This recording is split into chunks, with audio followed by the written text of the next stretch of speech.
Bismillah ta'ala. Assalamualaikum warahmatullahi wabarakatuh. Bismillahirrahmanirrahim. Innal hamdalillah nahmaduhu wa nasta'inuhu wa nastaghfiruh. Wa na'udzu billahi min shururi anfusina wa min sayyiati a'malina.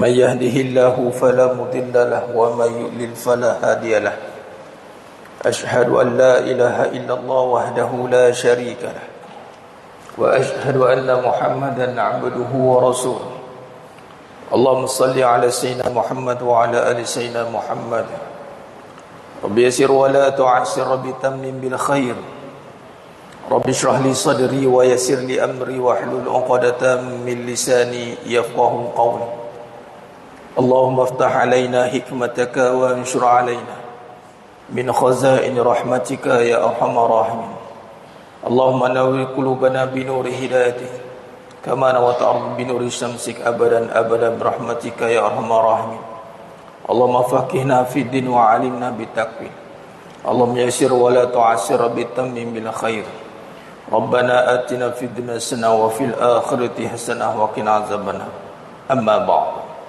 Alhamdulillah summa alhamdulillah ala kulli hal alhamdulillah ala kulli ni'mah ayuhal mu'minun ittaqullah usikum wa iyaya bittaqwallah faqad fazal muttaqun. Sedang jemaah yang muliakan Allah Subhanahu wa taala, mudah-mudahan kita semua tergolong dalam golongan hamba-hambanya yang benar-benar bersyukur. Amin ya rabbal alamin. Alhamdulillah, pada pagi yang penuh barakah ni dapat lagi kita bersama-sama dalam majlis ilmu. Kita duduk dalam suasana yang mana ketika di akhir zaman ini, suasana seperti ini sangat-sangat kita perlukan. Iaitu kita duduk dalam suasana yang boleh mengeluarkan kita daripada fitnah mahya, ini fitnah kehidupan. Fitnah kehidupan yang membawa kepada kekeliruan di dalam kita nak memahami istilah-istilah ataupun memahami tentang sedang yang berlaku di hadapan kita ini. Kekeliruan yang hak bertukar menjadi batil, yang batil yang katakan hak bertukar kedua-duanya. Jadi caranya ni mas sekalian, kita kena usahakan diri kita untuk selalu duduk dalam suasana majlis ilmu.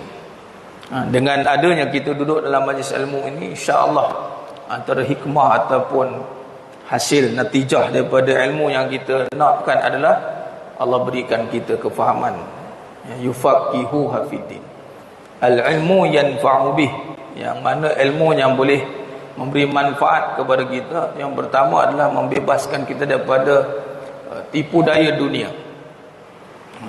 Dan perbahasan hakikat kehidupan yang kita pelajari ini adalah perbahasan yang mana kita nak memperbahaskan ataupun kita nak mendalami tentang kehidupan yang kita sedang lalui dan telah lalui, yang akan lalui.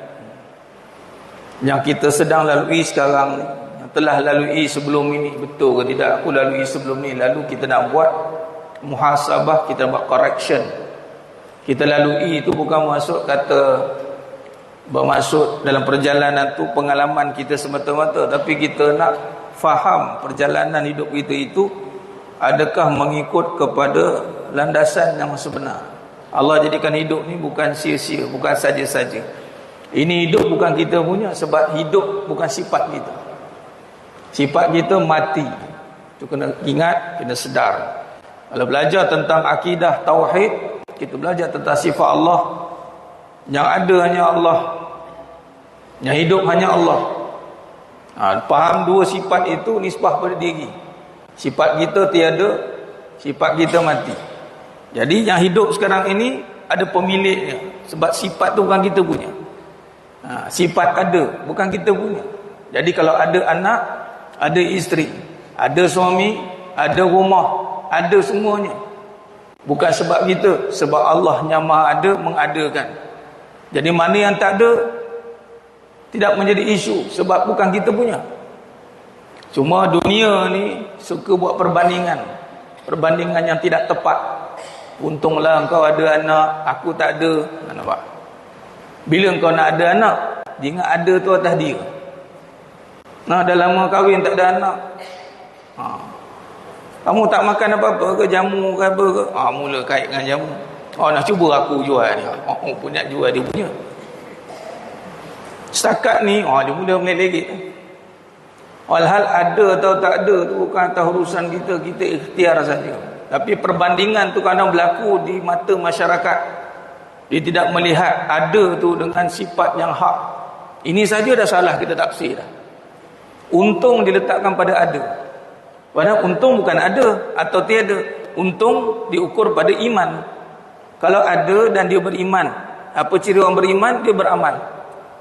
Ada suami, dia beriman dengan Allah, lalu beramal untuk berbuat baik dengan suami, beruntung. Ada suami, dia beriman kepada Allah, dia beramal, bersabar dengan sikap perangai suami, beruntung. Dia bukan kata dapat suami baik beruntung, tak. Tapi kalau dapat suami baik, dia tak jadi baik, tak untung tak? Apa hasil dia? Kita nak tengok apa yang kita dapat. Hasil daripada dunia itu kita dapat apa? Pahala atau dosa? Tu je. Maka untung diukur pada pahala, bukan pada ada. Kalau ada bawa dosa, baik tak payah ada. Datang pula statement, sebab tu lah Ustaz, saya dah tak tahan dah, saya nak cerai dah, sebab ada tu buat dosa je. Pula dah. Dia kona kat situ. Dia kona lepel panggil. Tak boleh begitu. Jadi makna kata jemaah sekalian, pandangan kita yang kita lihat sekarang ini belum tentu benar. Maka sebab itu kita kaji dengan kebenaran, bersandarkan Al-Quran. Kelas pengajar hakikat kehidupan ini adalah terjemahan daripada perbahasan Al-Quran, tafsir tematik, iaitu kita tafsir kehidupan bersandar Al-Quran.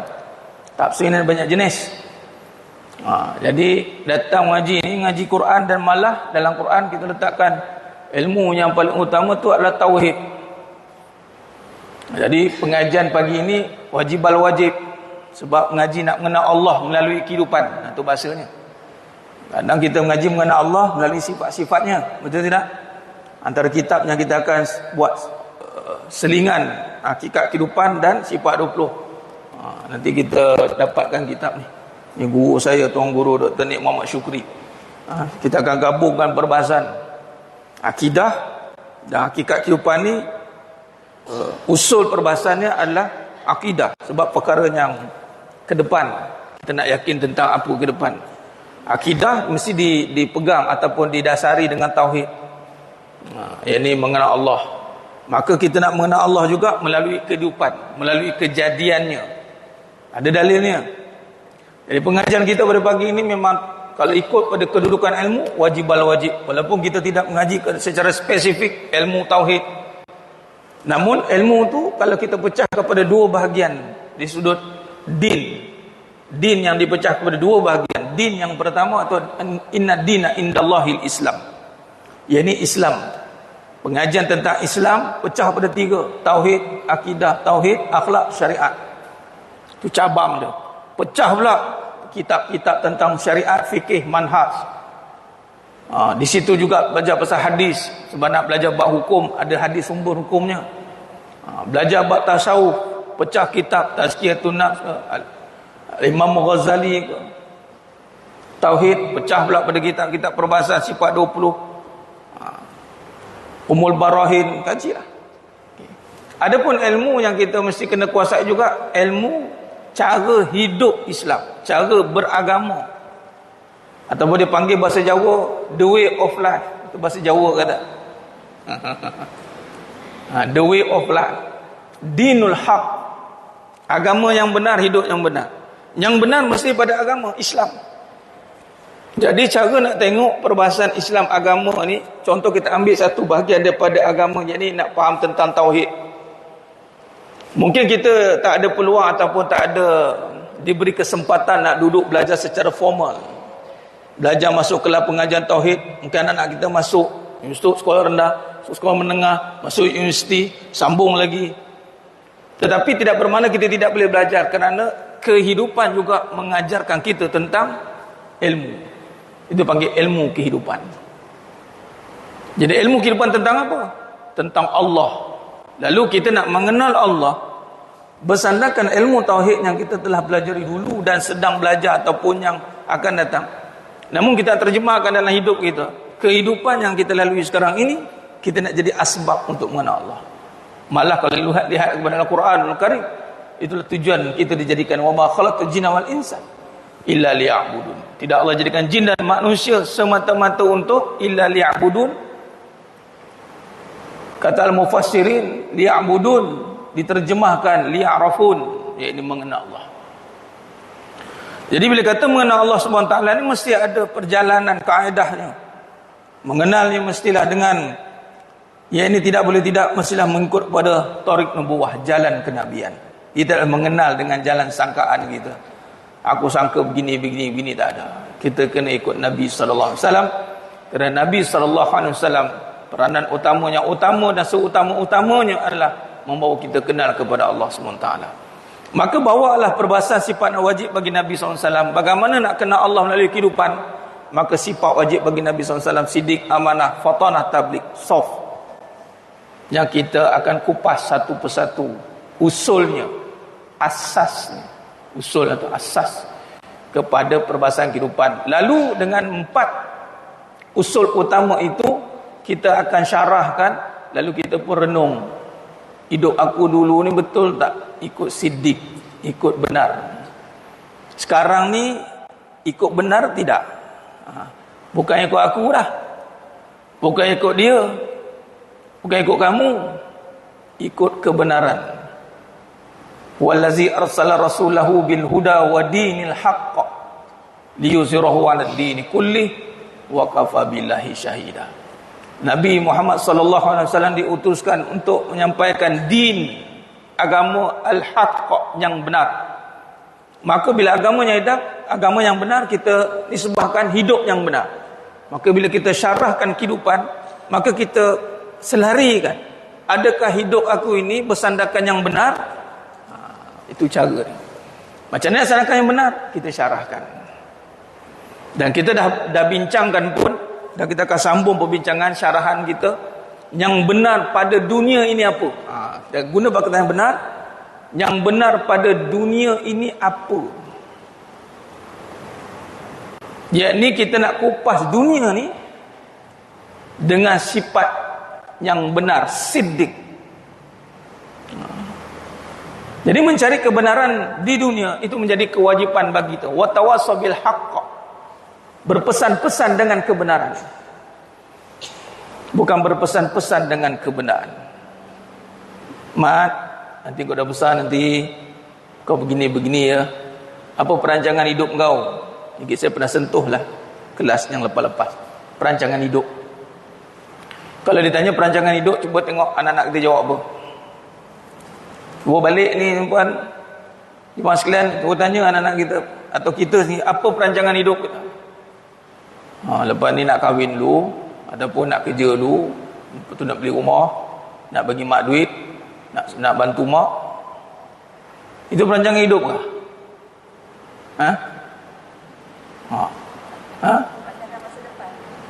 Masa depan. Masa depan yang mana? Soalan kan. Ni kita nak masuk ni yang benar.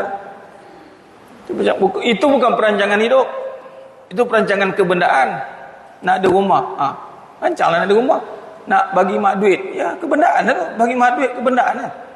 Betul tak? Betul lah Ustaz. Duit tu dah jadi pahala belum? Anak bagi kita duit, kita dapat pahala belum? Belum. Anak tu dapat pahala belum?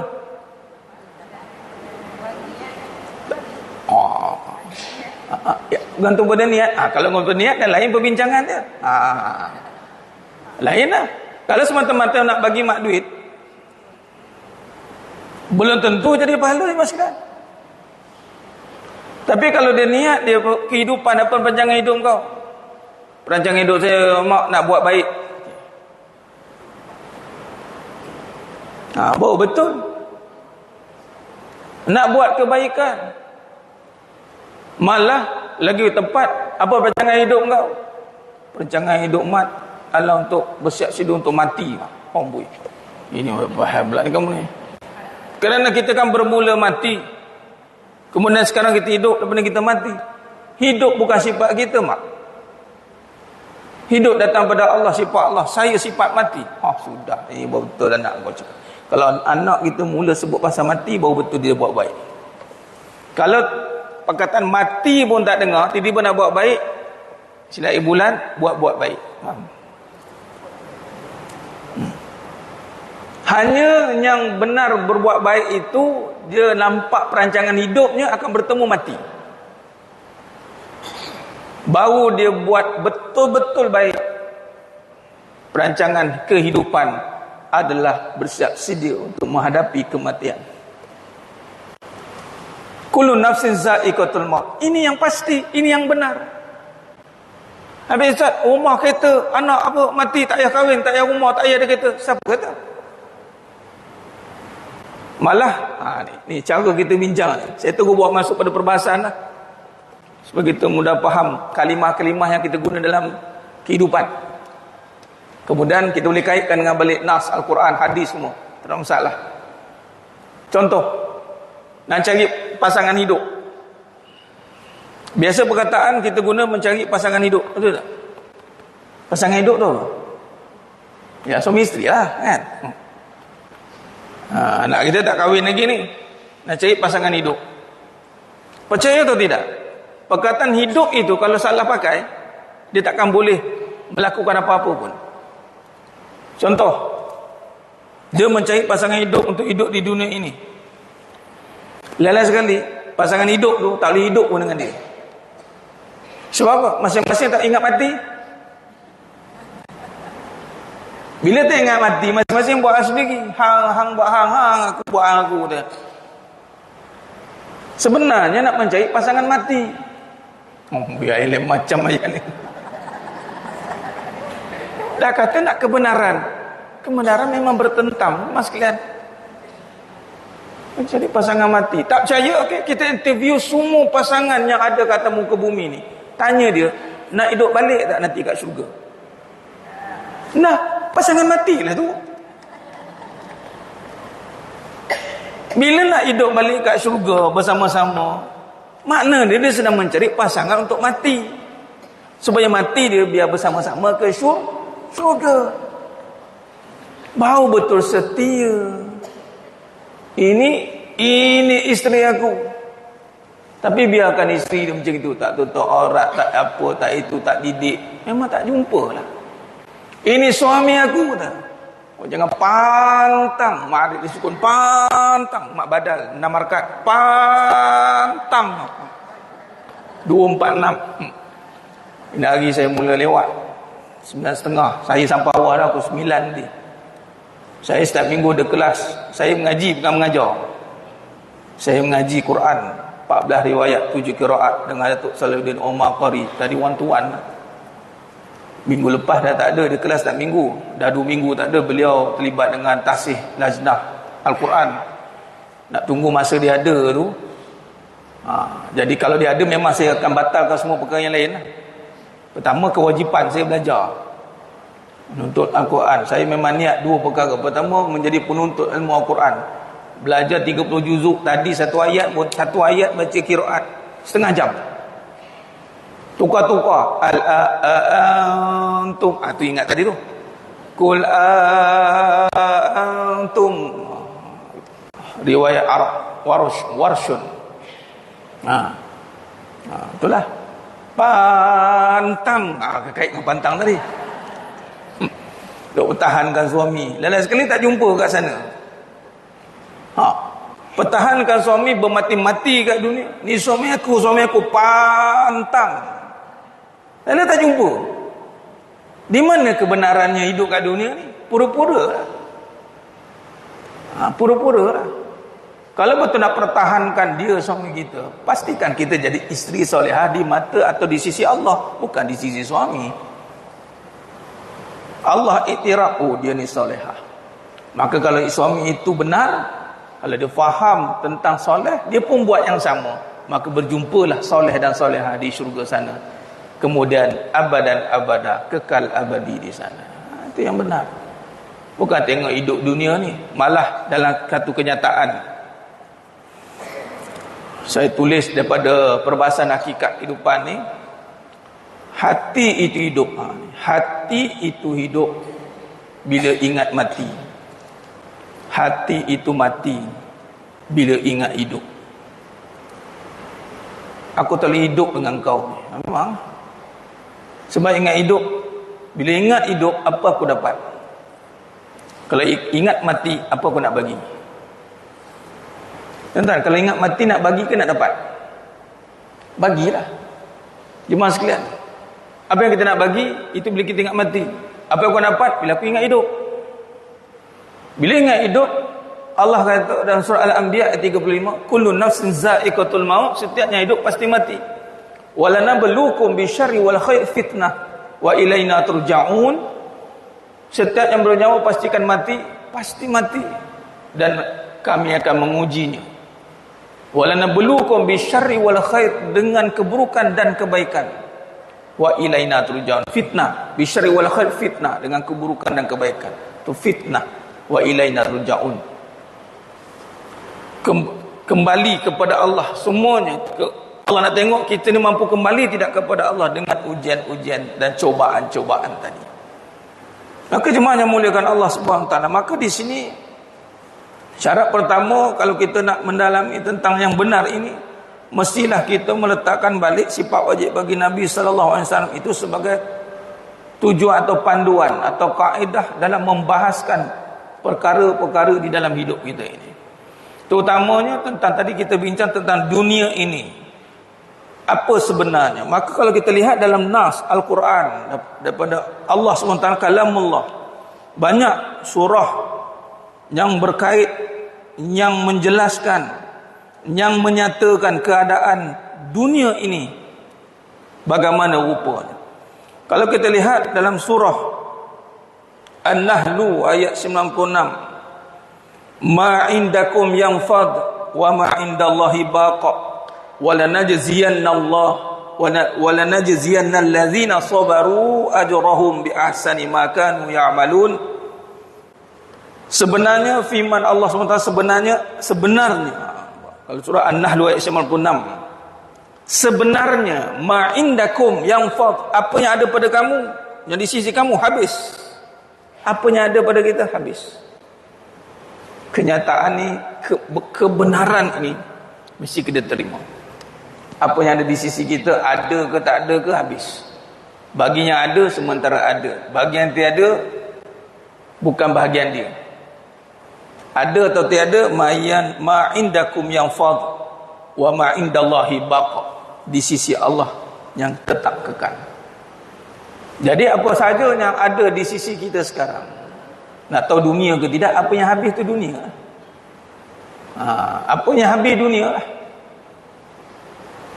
Yang tak habis di sisi Allah, yakni pahala. Walanajziyannal ladzina sabaru ajrahum, dan sesungguhnya kami membalas pahala yang lebih baik dari apa yang mereka telah kerjakan. Surah An-Nahl ayat 96. An-Nahl ayat 96. Bermaksud ada banyak jana pun di sisi kita, bukan soal nak mengadakan benda. Ni prinsip yang pertama yang benar sekarang ini.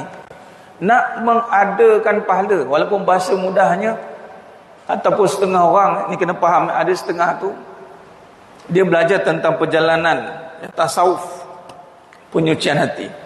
Memang tujuan amalan kita nak ridha Allah, tetapi pahala juga apa yang disuruh oleh Allah. Allah suruh dapatkan pahala, itu lebih baik daripada kita beramal untuk mendapatkan benda. Kita beramal solat duha sebab nak dapat duit, tanpa sedar tu, supaya bisnes maju, supaya itu supaya ini. Kita solat supaya anak dengar kata, kita berzikir supaya dunia semua dunia lah tu. Lebih baik kita buat semua tu mengharapkan ganjaran di sisi Allah, iaitu pahala. Sudah pasti pahala dengan redha itu berkadaran, dia tidak boleh terpisah. Perkara yang Allah tidak redha, tak akan ada pahala padanya. Perkara yang Allah redha, pasti ada pahala padanya. Jadi mengharapkan pahala tidak lain daripada perkara yang membawa pada keikhlasan. Cuma para ulama dalam bab tasawuf dia letakkan tahapan awal untuk kita belajar untuk tumpu kepada Allah, pahala. Yalah, siapa je yang boleh bagi pahala? Suami, isteri, anak, tak boleh. Hanya Allah. Ikhlas ke tu? Kalau sebut ikhlas, kita tak nampak. Sebab ikhlas adalah sifat. Tapi pahala ganjaran. Bila Allah nyatakan macam ni dalam Quran, maka takkanlah kita kata, saya tak nak pahala. Boleh? Tak boleh lah. Sebab ini tawaran pada Allah kan. وَلَنَجْزِيَنَّ الَّذِينَ صَبَرُوا أَجْرَهُمْ. Nampak? Maka mengharapkan pahala itu jatuh sifatnya hamba. Ya Allah, aku duduk majlis ilmu ni harapkan pahala-Mu ya Allah. Bagilah pahala ya Allah. Pahala. Maka hari ini kita kena mulakan pakai contoh tadi, apa perancangan hidup kita. Tapi itulah dangkalnya, ceteknya, dan kita akan terasa terasing ataupun janggal. Dangkal itu janggal, kekok. Saya nak buat persiapan cari pahala, tak payahlah cakap pahala tu katanya. Orang marah betul nak dengar pahala. Lepas tu kita cakap apa? Macam confirm dia dapat pahala boleh tak cakap. Kongkong kalau bercakap mengingatkan kita untuk jaga niat, betul tidak? Kalau tak cakap langsung tak jaga niat. Sebab niat itu akan menentukan kepada hasil. Niat itu, inna amalu biniat. Niat tak betul, tak dapatlah pahala. Semua amalan membawa kepada pahala, tak buat pada lain. Tak, kalau pahala itu didiamkan, macam nak jaga niat? Ni mudah-mudahan kita buat dapat pahala. Ya Allah, jaga niat. Ya Allah, aku dah nak buat sebab lain. Automatik kita akan jaga niat. Tapi kalau kita buat tu tak sebut pun pahala ke apa, buat tak tahu je. Macam kat mana? Dah ada gerakan-gerakan yang cuba memadamkan perbahasan pahala. Walhal yang sebenarnya di atas muka bumi ini, yang ada itu pahala, yang lain semua binasa. Macam mana nak faham macam itu? Contoh, ada duit kemudian hilang.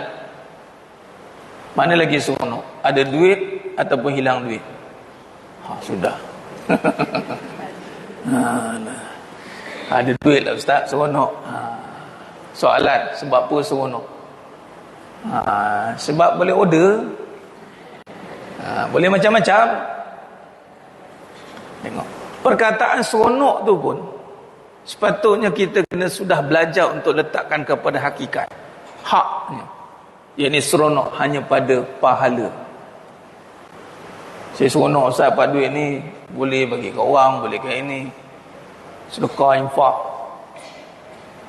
Sekarang boleh buat pahala tak? Boleh. Dah, janganlah sedih pula tak ada duit tu. Pula. Tadi nak pahala kan? Adakah pahala tu hanya dengan jalan duit? Tak pula. Nampak tak? Nampak tak trik dia tu? Sebenarnya nak ada duit, bukan nak pahala. Kalaulah gembira dengan buat pahala, perkara yang paling gembira adalah ketika melakukan pahala yang tak guna duit. Mesti dah gembira dah. Solat guna duit ke tak? Tak. Solat paling mahal sekali ganjaran dia. Kalau katalah dapat duit tu gembira sebab nak dapat buat pahala, Allah bagi kita buat pahala dulu dah sebelum dapat duit. Kenapa muka monyok 1000 mencuka dia? Saya orang susah Ustaz, boleh make up pun tak ada. Ni contoh. Allah, ada apa, takkan nak cantik dengan make up dah. Payahlah. Sebab kita ni salah penerimaan. Patutnya walaupun kita tak boleh nak rasa seronok, kurang-kurang kita minta dengan ilmu. Sebab tu penting ada ilmu. Bila ganjaran yang sebenar tu adalah pahala, sifat pahala gembira. Ini yang benar pula rujuk dalam surah Baqarah ayat 25. Wa basyiril ladzina amanu, kabarkan berita gembira bagi orang beriman dan beramal soleh. Wa basyiril ladzina amanu wa amilus solihat, kabarkan berita gembira bagi orang beriman dan beramal soleh. Gembira saja. Orang beriman ni gembira saja, tuan-tuan. Tu Ustaz yang sedih-sedih tu Ustaz, sebenarnya kesedihan itu bagi orang beriman hanyalah dengan dosa dia. Dan dia sembunyikan kesedihannya. Waktu malam dia menangis. Hanya dia dengan Allah. Tapi tak tahan kat tu.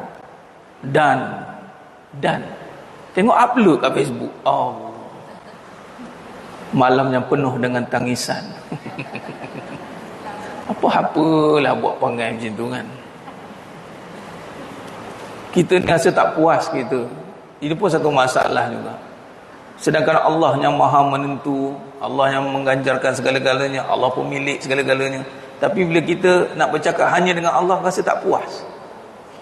Nak juga selain Allah dengar. Itu tak kena gaya, tu penyakit hati. Nak dilihat, hati-hati. Roh. Kesedihan itu disimpan sebenarnya. Tidak mudah-mudah untuk dinyatakan. Kalau lihat kepada perbahasan Syama'il Muhammadiyah, bab maja'a fi duhika Rasulullah sallallahu alaihi wasallam, bab menyatakan ketawa Nabi sallallahu alaihi wasallam. Dalam satu hadis Nabi sallallahu alaihi wasallam dalam bab Syama'il Muhammadiyah itu, Nabi dilarang untuk menangisi hal dunia. Hal dunia, menangisi hal dunia. Malah dalam surah Al-An'am 139, tak silap saya, wala tahinu wala tahzanu, jangan kamu rasa lemah dan jangan kamu sedih. Dan Nabi pun ajar doa untuk keluar daripada hammi wal hazan. Hammi wal hazan. Jadi maksudnya apa jemaah sekalian? Kegembiraan dalam hidup ini hanya boleh dirasai yang sebenar-benarnya apabila kita melakukan sesuatu itu atas perkara yang kekal, iaitu pahala. Dan pahala itu kekal di sisi Allah, dan Allah memberikan lebih baik daripada apa yang dikerjakan. Jadi kebenaran dalam hidup ini, bila kita nisbahkan kepada Al-Quran dan kita cuba terjemahkan dengan akal yang Allah bagi ini, ini panggil nakli wa akli. Nakal Al-Quran, akli, pemikiran yang waras. Bila kita kata di sisi Allah semua, di sisi kita semua binasa, di sisi Allah yang kekal, maka kita kena berusaha bawa semua yang ada pada kita ini menjadi apa yang kekal di sisi Allah. Patutnya kita pergi. Contoh, bawa diri kita yang pertama sekali, bawa diri ini kepada Allah. Bawa apa? Bawa pahala lah, bawa ganjaran, bawa amal lah. Bukan nak bawa balik apa yang kita ada hari ni, ataupun kita nak hiraukan perangai orang tu, perangai orang ni. Ramai orang takut kejahatan orang pada kita.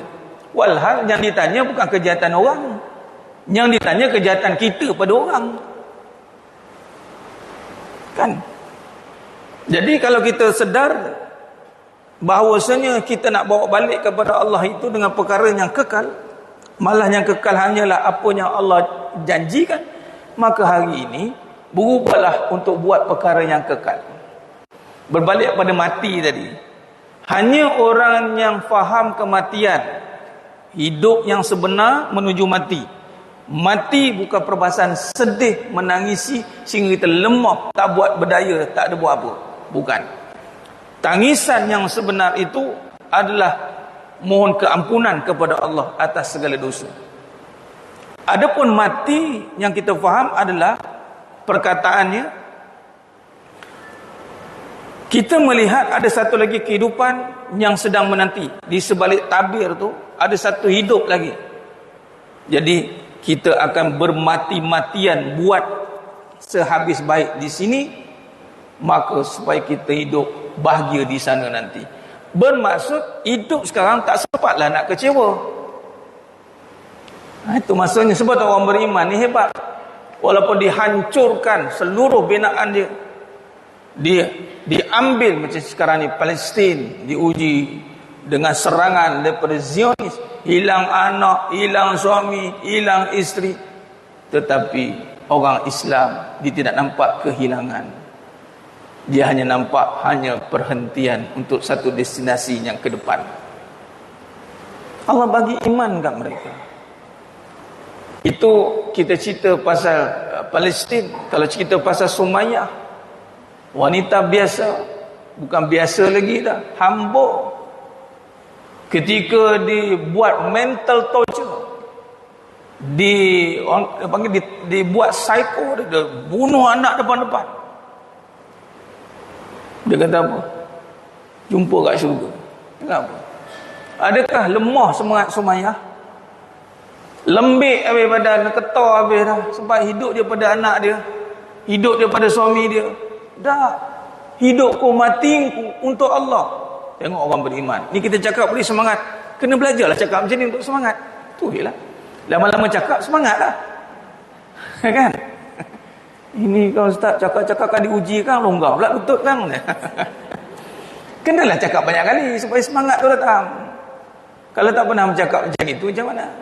Jadi jangan sandarkan hidup kita pada perkara yang mati tadi. Sebab benda tu mati. Tak boleh pun hidup. Hidup kita untuk anak, hidup untuk itu, tak payah. Hidup untuk Allah, lalu kita akan bermati-matian membawa balik hasil daripada apa yang Allah adakan. Allah adakan anak, apa hasilnya Allah nak tengok. Allah nak tengok hasil apa? Baru ni ada sahabat jemaah kita jumpa. Yalah, saya yakin perkara ini memang berlaku dilema bagi ibu-ibu dan ibu dan ayah, saya pun sama. Tentang keadaan anak masing-masing. Betul tak? Ustaz, anak saya begini-gini, dah besar panjang dah begini-begini perangai, ya Allah, cakap pun tak mau dengar, pun tak mau dengar, solat pun lambat gini-gini. Dan sekali keluar perkataan, saya tak tahu dah nak buat apa. Lalu saya pun jawab, sebab kita perasan kita buat semua perkara.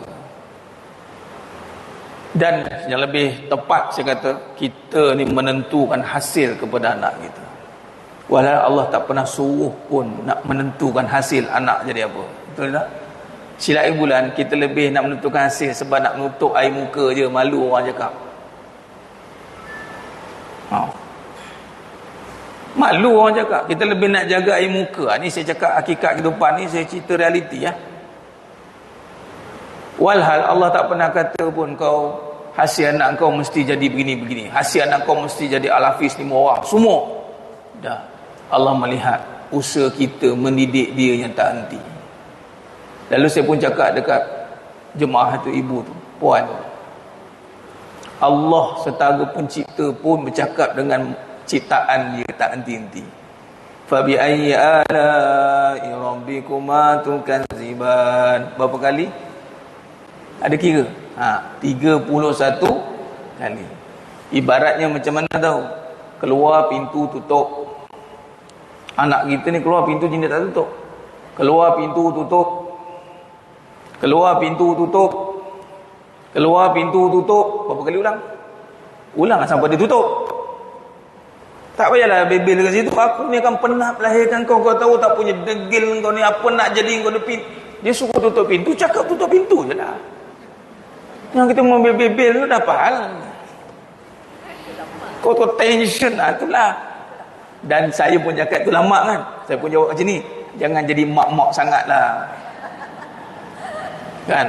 Tak payah jadi mak-mak sangat lah. Didik saja. Cuma kita hati kita tak puas hati. Sebab apa? Sebab salah kita menilai hidup ini. Yang kekal bukan anak tu. Yang kekal amalan kita kepada anak tu. Dia kalau dia doakan kita, dia anak yang soleh, baik untuk dia. Tapi jangan harapkan doa dia je. Bukan dia ingat kita, entah ingat ke tidak. Punya ingat tak ingat ni. Ni depan ni ibu-ibu ni semua ni. Saya nak keluar satu kenyataan. Kenyataan ni saya pernah keluarkan di Facebook. Lebih ramai yang punya orang perempuan, tapi tak ramai lah yang belajar, alhamdulillah lah. Tapi saya tengok majoriti yang tak belajar semua menentang. Kalau nak kahwin lagi, minta restu isteri. Betul? Minta restu isteri. Pernah dengar tak sebelum ni perkataan minta restu isteri? Restu, biasa orang tukar guna restu. Kalau isteri pertama tak restu, izin tu restu. Izin dia, saya tak restu bang kahwin. Aku tanya mengenai. Ataupun guna ke izin. Izin isteri. Saya tukar. Sebenarnya minta izin makmu sendiri. Kerana ibu mu lebih tahu tentang dirimu. Isteri semua, kami yang tahu pasal dia. Dia tak sedarnya bercakap tu mak tu. Tengok. So saya cakap, saya nak pendekkan cerita. Kita duk beria anak kita, selagi lepas kahwin, isteri dia ambil. Oh, terus. Isteri terus claim terus. Ibarat macam isteri dia melahirkan suami dia. Macam tu lah. Aku tahulah perangai dia ni. Mak pun tahu dah. Dia boleh. Padahal dia mak juga pada anak juga. Walhal nak bagi tahu luaran. Ni, hati ni tetap lebih kat mak. Allah bagi sensor lebih. Walaupun mak tu tak ada 24 jam. Tapi sekilas air aku tahu jantan betina. Macam itu. Isteri jenuh nak tengok, tak kena-kena, saya kena tipu lagi. Bayangkan. Contoh ni kat Zimbabwe ni saya cerita ni. Tapi nak bagi tahu anak, cerita bab anak tadi. Kita harapkan anak ingat, jangan harap amal pada orang. Walaupun tu anak kita. Allah dah bagi tahu dah, yang kekal di sisi aku adalah apa ma indallahi baqa. Pahalanya bi ahsani makanu ya'malu. Kita dah didik anak kita dah yang terbaik. Dia tak mau dengar kata tu dia punya pasal. Kau nak jadi apa kau tanggung. Mak tetap akan cakap sampai berbuih lantak kamu. Cakap hari-hari. Hari-hari cakap hari-hari. Itu je lah. Dan memang itu fazakir fa inna zikratan faul mu'minin. Fazakir fa inna zikratan faul mu'minin. Ulang doa Allah. Ya Allah, lembutkan hati dia, ya Allah. Kita berurusan dengan Allah, bukan dengan anak. Tapi nak bagi tahu ayat surah An-Nahl 96, nak bagi tahu bukan anak tu jadi harta kita. Silat bulan dia jadi beban kat kita nanti kan. Yang jadi harta di gisi kita adalah amalan kita pada anak kita. Kita dah penat-penat lahirkan dia, kita jaga dia, kita didik dia, tu semua pahala.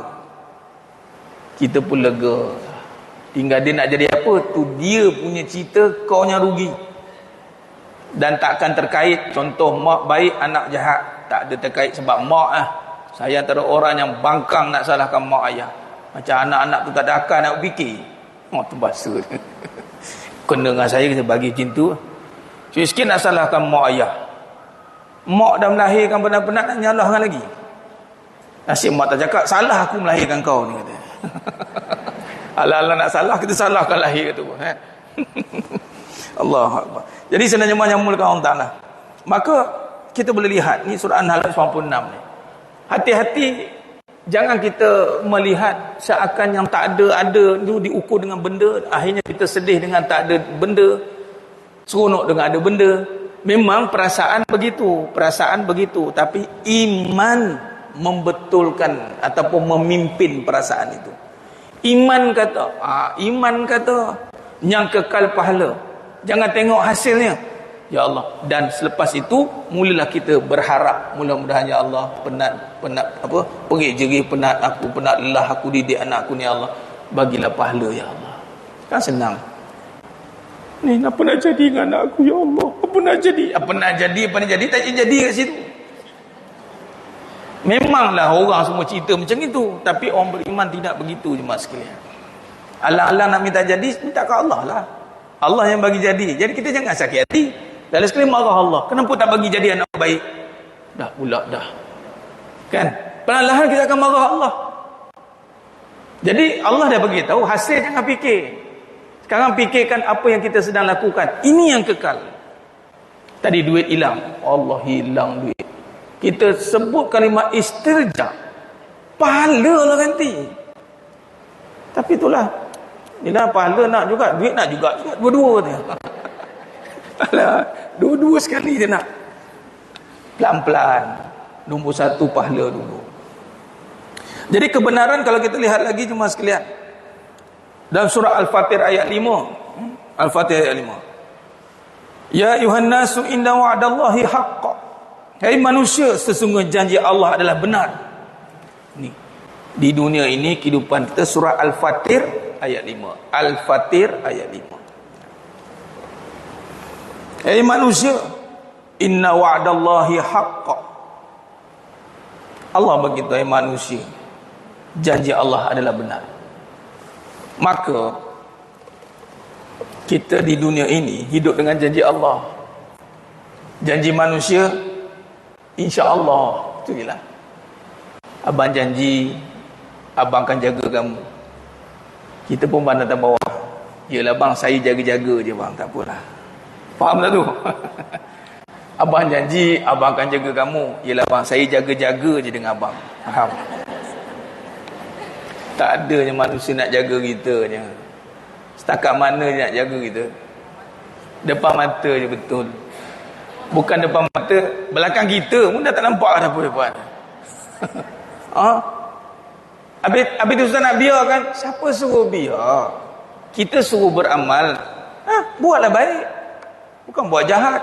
Tapi kata Allah, janji aku je yang benar. Kalau janji Allah kau sabar atas perangai buruk dia dapat syurga, percayalah. Janganlah termakan dengan geng-geng Joyah Bawang Rangers ni. Kamu dah sabar dengan dia. Tak lah aku dah. Geng-geng Bawang Rangers ni yang jahat mulut ni. Geng-geng batu nisan, faham tak? Bukan batu api ke, batu nisan. Kerja nak mencucuk je kawan tu. Kawan tu dah elok, dia diam datang ngaji, duduk pergi kelas, duduk beramal, dia cucuk. Nampak seorang je sekarang. Geram tu kadang-kadang. Mentah-mentahlah dia tu ke mana dia ada berteman. Kita seorang ni cucuk kerja. Pedulikanlah. Bukan peduli sebab apa kita dah frust, tidak. Kita yakin dengan janji Allah. Allah tak pernah mensia-siakan hamba-hambanya yang bertawakal, berharap kepada dia. Tidak, iman sekalian. Allah ni, kalau kita belajar sifat Allah dengan mendalam, Allah maha memberi, Allah maha memberi, Allah maha menyayang, Allah maha. Tak ada Allah tinggalkan. Dan surah Alam Nashrah Laka Sadrak itu bukti Allah tak tinggalkan, iman sekalian. Baik, maka yang benar janji Allah. Maka belajar untuk menghayati, memahami apa saja janji Allah. Dan yang pasti Allah menjanjikan ganjaran di dunia, pahala. Itu yang pertama. Baik buruk ni subjektif pada luaran mata, baik buruk. Tetapi yang benar, sebab tu Nabi berbangga dengan orang beriman. Nabi kagum orang Muslim ni kerana bila dia dihadapi musibah dia bersabar. Kerana itu baik untuk dia, katanya. Lalu kalau dapat nikmat dia bersyukur kerana baik juga untuk dia. Maka yang baik itu dilihat adalah ganjaran pahala. Kalau kita sakit, contoh antara pahala juga perbincangan dosa. Apa-apa saja yang boleh menghapuskan dosa, kita pun gembira. Contoh macam sakit. Nabi kata sakit kafarah dosa. Bila kafarah dosa ni, Masya Allah, ini satu benda yang kita nak. Sebab kita tak nak, ya pahala ada, dosa ada. Wa na'udzubillah min zalik, dosa lagi banyak pada pahala. Sebab tu jangan kita hukum orang secara membuta tuli. Bila nampak dosa orang tu, dia ni, kita tak tahu pahala dia macam mana pula.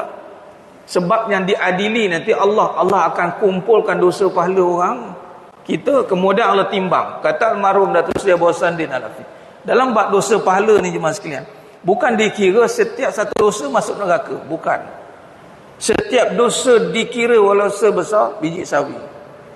Misqala dzarratin khairan yarah wa may ya'mal misqala dzarratin syarran yarah, dikira. Namun hasilnya yang mana berat. Tengok, saya nak tunjukkan dan perbahasan daripada almarhum kata apa? Punya besar rahmat Allah. Ni perbincangan rahmat Allah.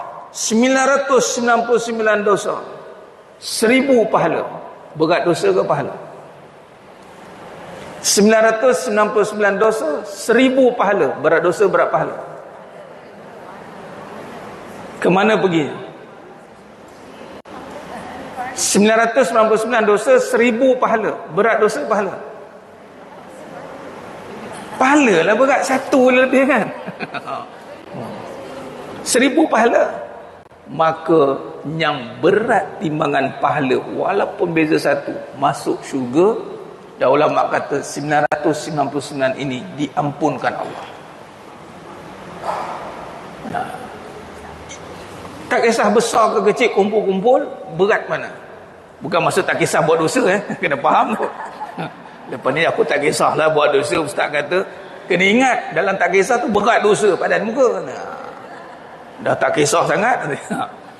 Maksudnya begitu, dia kumpulkan.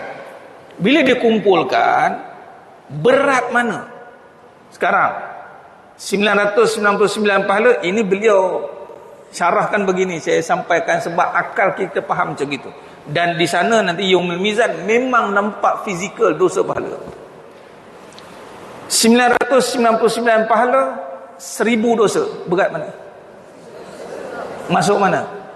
Menangis tak berlagu lah kat situ. Menunggu, ya Allah sikit je lagi, ya Allah. Tapi dia akan masuk balik syurga. Ini kata masuk, tetap masuk syurga. Tapi sebab dia berat dosa, menonggeng kawan kat situ. Inilah saat yang paling mendebarkan. Tapi di sini ada perbahasan syafaat bagi Nabi Muhammad SAW. Yang sipi-sipi ni yang Nabi akan beratkan bagi yang layak. Tapi nak bagi tahu dosa pahala ni, kalau boleh kafarah dosa, ringanlah pahala. Walaupun pahalanya ada 5 je. Dosa tak ada. Masuk mana? 5 nampak sangat banyak. Okey. 1 je pahala dia. Tak boleh 1, 10 sebab gandaan 10. Pahala paling rendah 10 gandaan. 10 dia ada. Dosa tak ada. Masuk mana? Masya Allah, rahmat Allah. Ini kata rahmat Allah. 10 je pahala dia. Masuk syurga. Sebab apa? Tak ada dosa. Mana pergi dosanya? Allah ampunkan sebelum dia nak mati. Habis semua Allah ampunkan dosa dia. Masuk syurga. Masuklah. Maka tu janji Allah, fala taghurrannakumul hayatud dunya wala yaghurrannakum billahil gharur. Maka sekali-sekali janganlah kehidupan dunia ini memperdayakan kamu, dan sekali-sekali janganlah syaitan. Ini ayat ni Al-Fatih ni saya nak tekankan, janganlah syaitan yang pandai menipu memperdayakan kamu tentang Allah.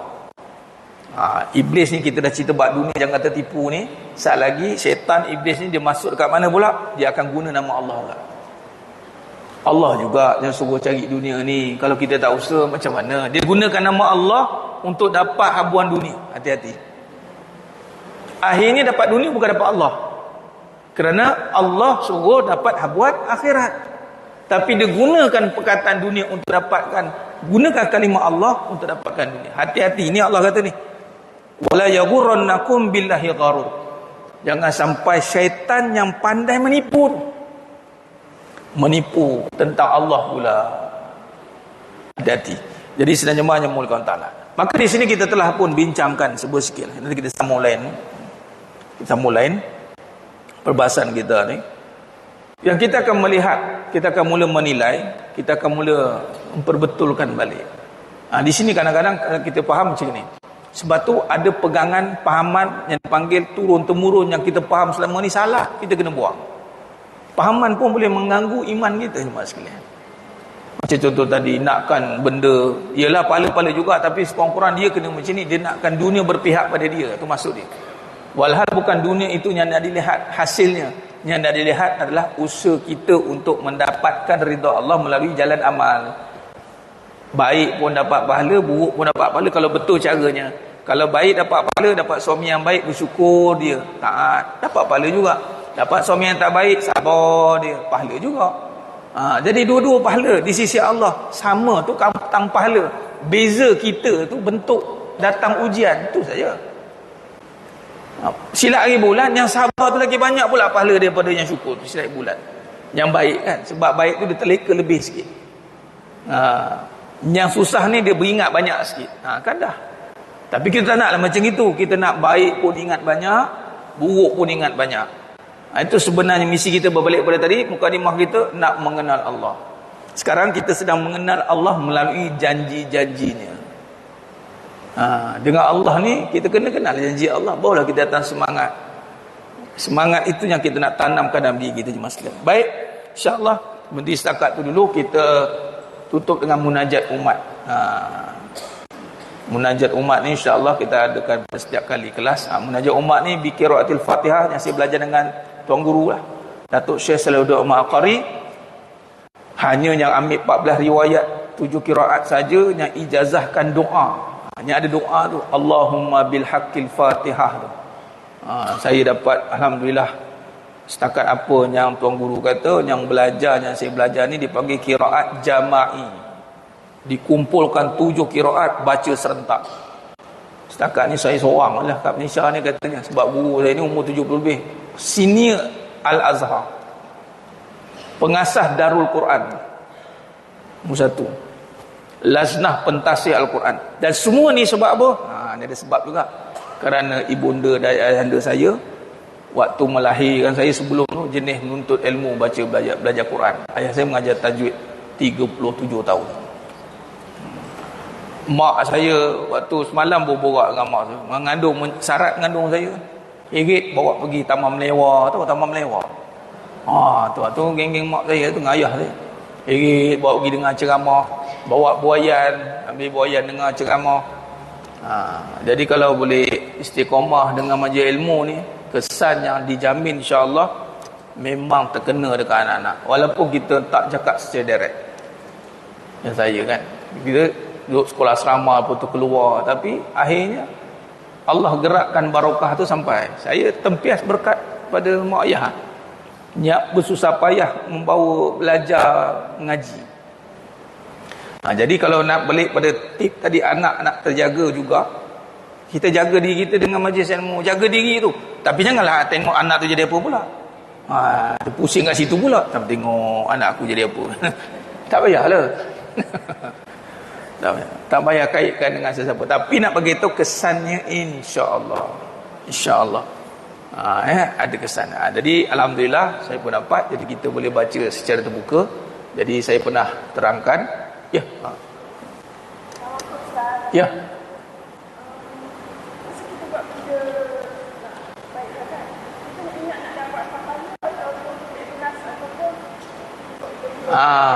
Bagus soalan.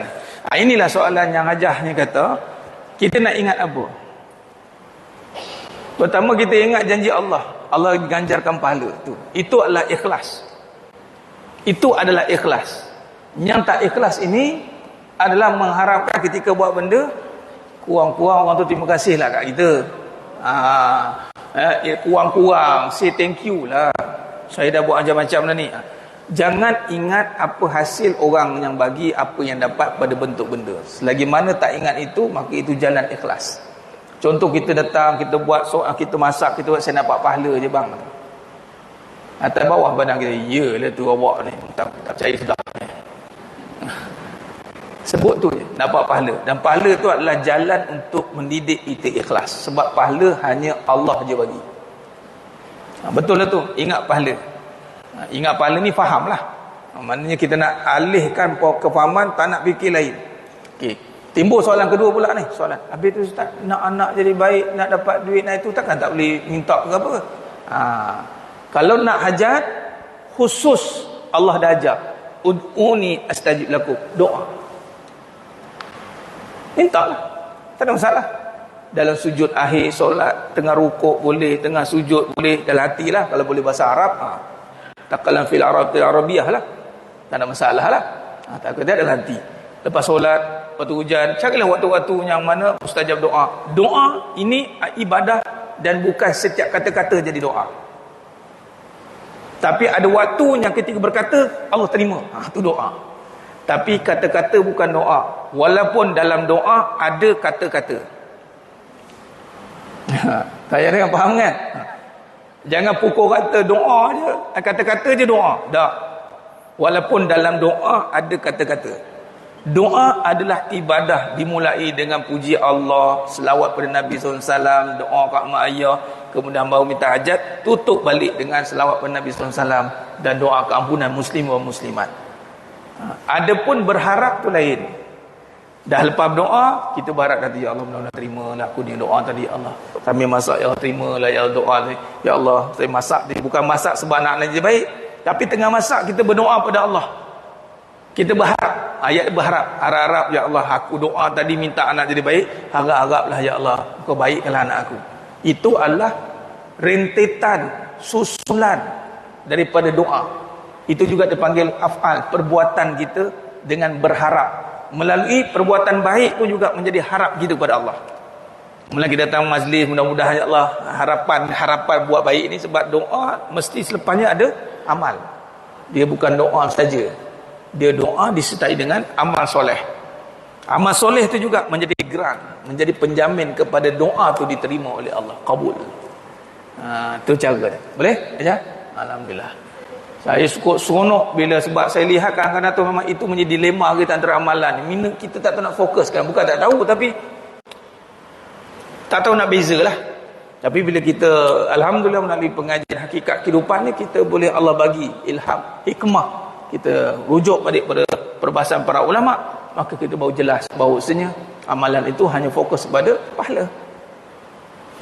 Apa hasil yang kita nak? Ud'uni astajib lakum. Dunia akhirat tak ada masalah. Tak ada larangan nak meminta. Cuma yang diingatkan oleh Allah, jangan kamu leka. Tulhikum amwalukum wa auladukum an zikrillah. Dah dapat leka. Itu larangan. Baik, mas sekalian. Baik, insyaAllah. Mari kita mulakan bacaan suratul Fatihah. 9 kali bacaan. 5 bacaan yang pertama, Maliki Yaumiddin, 1 harakat. 5 bacaan pertama, Maliki Yaumiddin. Perubahan pada bacaan yang kedua, masih mengekalkan Maliki Yaumiddin. Perubahan pada alaihimu, 2 harakat. Maliki Yaumiddin, iyyaka na'budu wa iyyaka nasta'in, ihdinas siratal mustaqim, siratal ladzina an'amta 'alaihim ghairil maghdubi 'alaihim waladdallin. 2 rakaat. Itu bacaan yang kedua. Bacaan yang ketiga masih mengekalkan Malik Yaumiddin, sama 1 rakaat. Perubahan pada ihdinas siratal, bertukar menjadi sin. Ihdinas siratal mustaqim, siratal ladzina an'amta 'alaihim, masih sama. Siratal ladzina an'amta 'alaihim ghairil maghdubi 'alaihim waladdallin.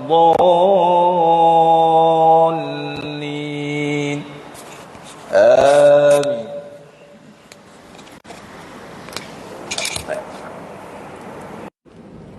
Itu bacaan yang ketiga. Bacaan yang keempat masih mengekalkan Maliki Yaumiddin.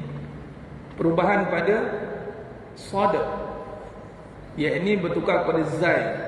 Ihdinas siratal mustaqim, siratal ladzina an'amta 'alaihim. Yang keempat, perubahan ada 2 tempat, ihdinas siratal dan alaihum. Itu yang bacaan yang keempat.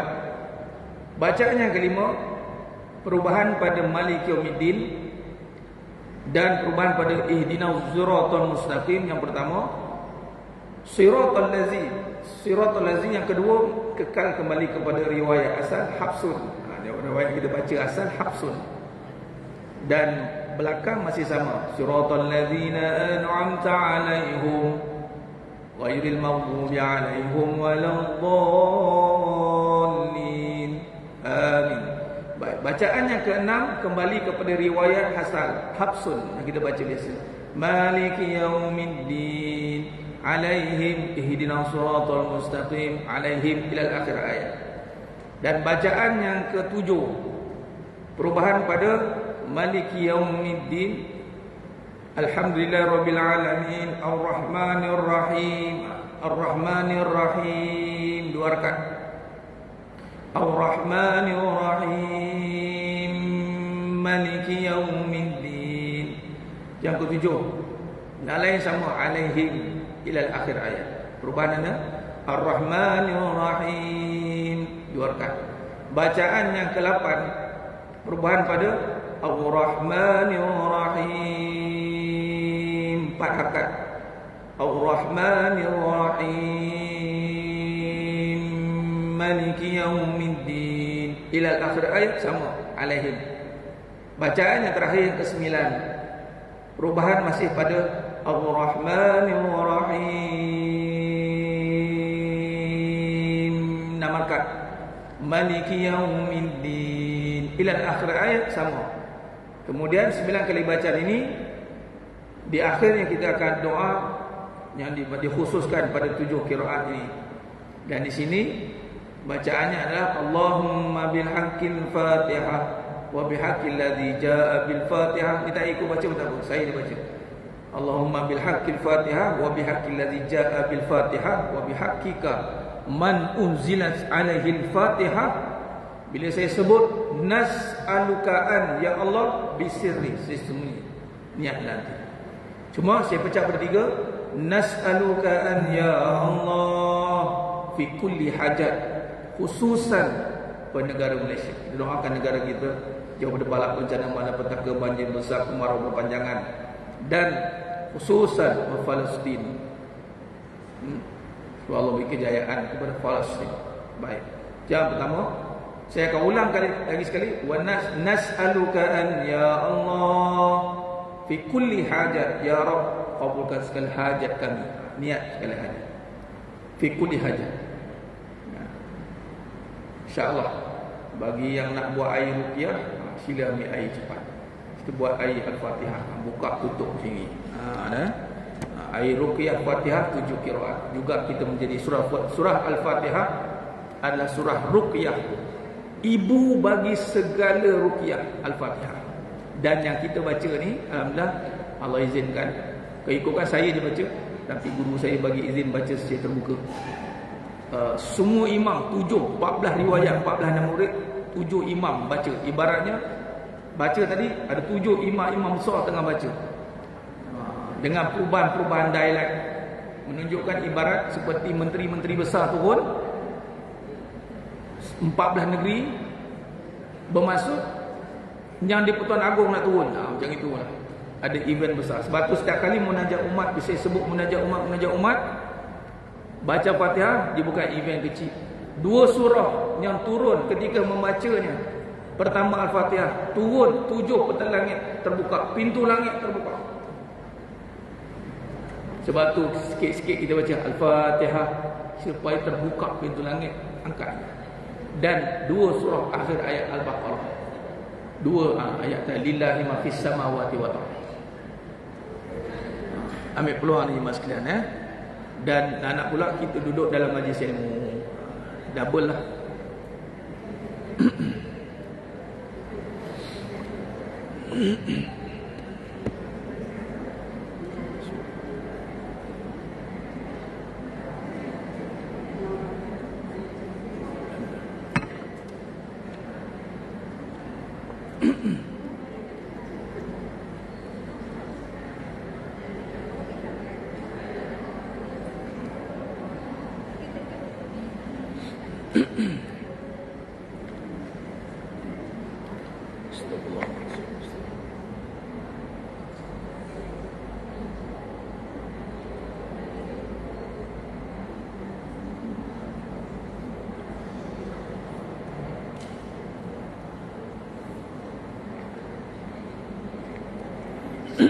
Okey. Sudah semua. Astaghfirullahalazim alladzi la ilaha illa huwal hayyul qayyum wa atubu ilaih. Astaghfirullahalazim alladzi la ilaha illa huwal hayyul qayyum wa atubu ilaih. Astaghfirullahalazim alladzi la ilaha illa huwal hayyul qayyum wa atubu ilaih. Bismillahirrahmanirrahim. Alhamdulillahi rabbil alamin. Ar-Rahmanir-Rahim. Maliki yaumiddin. Iyyaka na'budu wa iyyaka nasta'in. Ihdinas siratal mustaqim. Siratal ladzina an'amta 'alaihim غير المغضوب عليهم ولا الضالين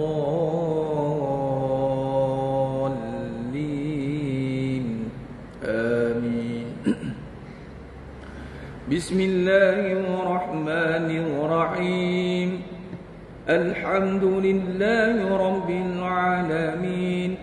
الرحمن الرحيم. مالك يوم الدين. إياك نعبد وإياك نستعين. اهدنا الصراط المستقيم. صراط الذين أنعمت عليهم غير المغضوب عليهم ولا الضالين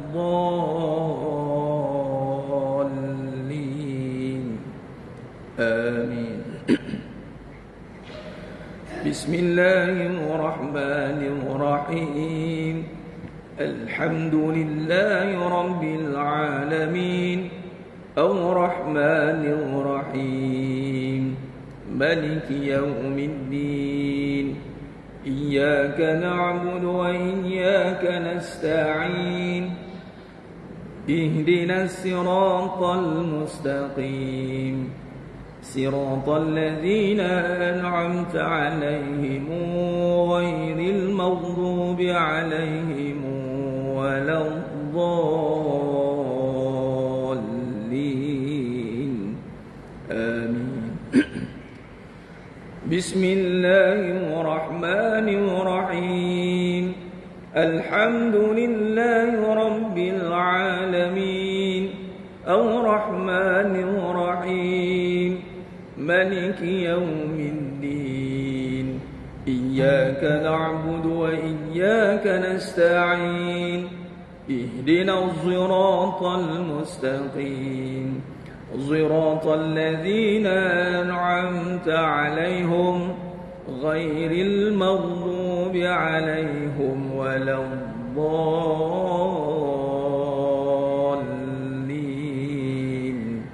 آمين. بسم الله الرحمن الرحيم.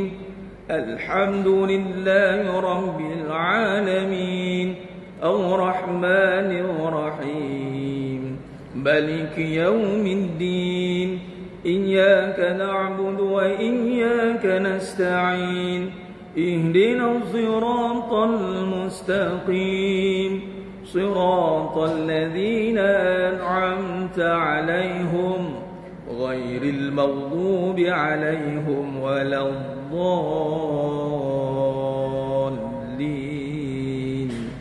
آمين. بسم الله الرحمن الرحيم. الحمد لله رب العالمين الرحمن الرحيم مالك يوم الدين إياك نعبد وإياك نستعين اهدنا الصراط المستقيم صراط الذين أنعمت عليهم غير المغضوب عليهم ولا الضالين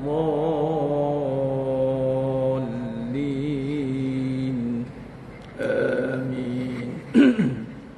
بسم الله الرحمن الرحيم. الحمد لله رب العالمين الرحمن الرحيم مالك يوم الدين إياك نعبد وإياك نستعين اهدنا الصراط المستقيم صراط الذين أنعمت عليهم غير المغضوب عليهم ولا الضالين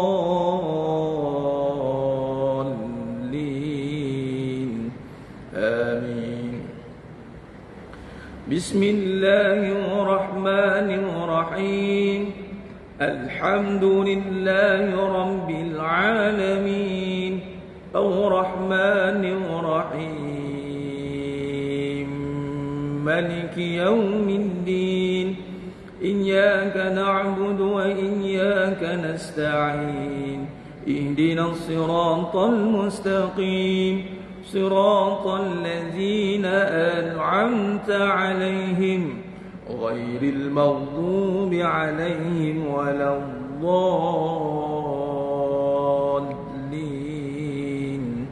آمين. بسم الله الرحمن الرحيم.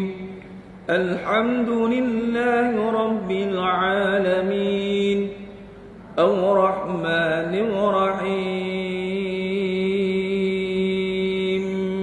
مالك يوم الدين إياك نعبد وإياك نستعين اهدنا الصراط المستقيم صراط الذين أنعمت عليهم غير المغضوب عليهم ولا الضالين